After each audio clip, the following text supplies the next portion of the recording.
শুধু যে দক্ষিণ বিপর্যস্ত তা নয়, জল থই থই উত্তরও। দার্জিলিং এর ছবি দেখুন, রাস্তায় জল।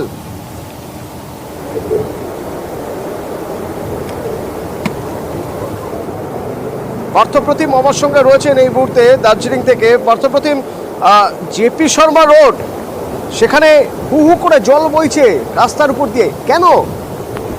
একেবারে তাই, যে ছবি দেখছেন এই মুহূর্তে দর্শকরা কিন্তু এই দার্জিলিং এর পক্ষে কিন্তু যথেষ্ট ভাবনার এবং চিন্তার বিষয়।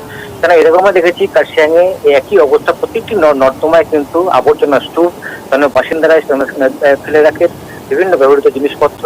এবং স্বাভাবিকভাবে সে সময় আমরা এখন দেখেছিলাম বিপিএসসি অনেকটা বিরক্ত প্রকাশ করেছিলেন। এবং আজও কিন্তু সেই একই ছবি উঠে এলো দার্জিলিং এর ২০ নম্বর ওয়ার্ডে। সেখানে গোটা ওয়ার্ডের উপর দিয়ে, রাস্তার উপর দিয়ে কিন্তু পড়ছে জল, নর্দমা গুলো উঠছে, কেননা নর্দমায় আবর্জনায় ঠাসা রয়েছে, এমনটি কিন্তু স্থানীয় বাসিন্দারা জানাচ্ছে। কিন্তু বারবার পুরসভা থাকতেও কেন বাসিন্দারা বারবার এই আবর্জনা ফেলবে এই নর্দমাগুলিতে? তার দিকেই কিন্তু এই জলমগ্ন অবস্থা শৈল শহরে।